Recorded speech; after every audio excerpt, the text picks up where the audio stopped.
ஜோதிடத்தின் பரிணாம வளர்ச்சி ஏஎல்பி ஜோதிடம். இதை படிங்க, உங்கள் வாழ்க்கை உங்கள் கையில். அனைவருக்கும் வணக்கம். என் பேர் கார்த்திகா, ஏஎல்பி அஸ்ட்ராலஜர், சென்னையிலேருந்து பேசுகிறேன். இந்த வாய்ப்பு கொடுத்த புதுவுடைமூர்த்தி ஐயாவிற்கு என் முதல் வணக்கம். இந்த ஒரு ஜாதகம் ஒரு அம்மா எடுத்துகிட்டு வந்தாங்க. அவங்களோட ஹஸ்பண்ட்க்கும் பையனுக்கும் ஒரு நல்ல ஒரு ரிலேஷன்ஷிப்பே இல்லை. பையன் ஒன்று சொன்னால் அப்பா ஒன்று செய்கிறாங்க, அப்பா ஒன்று சொன்னால் பையன் ஒன்று சொல்கிறாங்க.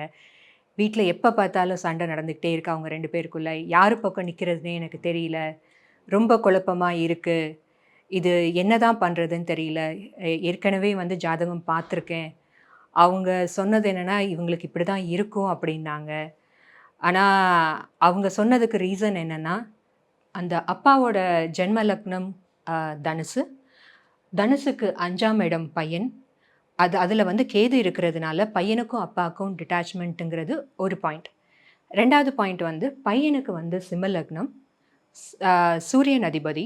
சூரியன் இருக்கிறது பாதகஸ்தானமான மேஷத்தில் சூரியன், அதுவும் உச்சம். அதனால் இவங்க ரெண்டு பேருக்கும் இப்படி தான் இருக்கும் அப்படின்னு பொதுவாக சொன்னது.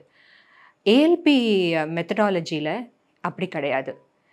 அது ரீசன் இல்லை. அவங்கக்கிட்ட கேட்டது, இப்போ ஒரு 3 வருஷமாக தானே அவங்களுக்குள்ள பிரச்சனை வந்திருக்கும், அதுக்கு முன்னாடி நல்லா தானே இருந்திருக்கும் அப்படிங்கும்போது அவங்க ஆச்சரியப்பட்டு பேசினாங்க. ஆமாம் அப்படின்னாங்க. அதுக்கு ரீசன் என்ன அப்படின்னா, அந்த பையனுக்கு போயிட்டுருக்க இப்போ இருக்க ஏஎல்பி துலாம் சுவாதி 4, அவங்க அப்பாவுக்கு போயிட்டுருக்கிறது கார்த்திகை 4 ரிஷபம். நம்ம பையன் அதாவது துலாம் ஏஎல்பிலேருந்து அப்பாவோட ரிஷப ஏஎல்பிக்கு கவுண்ட் பண்ணும்போது 6-8 வருது. அப்படி 6-8 வந்தாலே அவங்க ரெண்டு பேருக்குள்ளே முரண்பாடு வரும் அப்படிங்கிறது ஏஎல்பியில் தெளிவாக தெரியுது.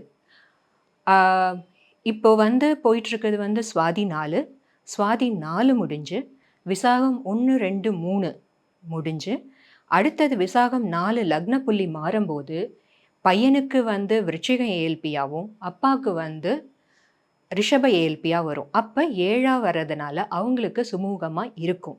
அதுவும் ரொம்ப வருஷத்துக்கு இருக்காது. அப்போ இன்னும் 3 வருஷங்கும் போது இப்போ கார்த்திகை 4ங்கும் போது அடுத்த நட்சத்திரம் அவங்க அப்பாவுக்கு ரோஹிணி வரும். ரோஹிணி 1, 2, 3 முடிஞ்சு 4 வரும்போது இந்த பையனுக்கு அப்போ அப்போ அவங்களுக்கு இன்னமும் ரிஷபம் தான் போயிட்டுருக்கும். ஸோ அந்த சமயத்தில் இவங்க ரெண்டு பேர்த்துக்கும் நல்ல உறவு இருக்கும். அந்த ரிஷபம் முடிஞ்சதுக்கு அப்புறமேலு அவங்களுக்கு திருப்பி மிதுனம் போகும்போது திருப்பி என்னாகும்னா மிதுனமும் விருச்சிகமும் 6-8 வரும். ஸோ இது எப்படி இருக்கும்னா, ஒரு 3-4 வருஷத்துக்கு நல்லா இருக்கும். திருப்பி அவங்க ரெண்டு பேருக்குள்ளே முரண்பாடு வரும். முரண்பாடுங்கிறது நம்ம சண்டைன்னு மட்டும் எடுத்துக்க முடியாது. அந்த பையன் ஹாஸ்டலுக்கு போகிறது, பிரிஞ்சு இருக்கிறது, இப்படி கூட எடுத்துக்கலாம். இந்த மாதிரி நமக்கு ஏஎல்பியை துல்லியமாக இதுவும் 15 டேஸ்க்குள்ள உங்களுக்கு கற்றுக்க முடியும் அப்படின்னா அது ஏஎல்பியில் மட்டும்தான் முடியும். அதுக்கு புதுவுடைமூர்த்தி ஐயாவுக்கு தான் என்னோட முதல் வணக்கம். இதே மாதிரி துல்லியமாக உங்களாலையும் சொல்ல முடியும் அப்படிங்கிறதுக்காக நீங்கள் தயவுசெய்து பேசிக் கிளாஸ்க்கு ஜாயின் பண்ணுங்கள். அடுத்த மாதம் பேசிக் கிளாஸ் ஆரம்பிக்க போகுது. உங்களுக்கு பலன் கேட்கணும் அப்படின்னா கீழே உள்ள ஆஃபீஸ் நம்பருக்கு காண்டாக்ட் பண்ணுங்கள். அவங்க உங்களுக்கு ஹெல்ப் பண்ணுவாங்க. நன்றி. சித்தர் பூமி.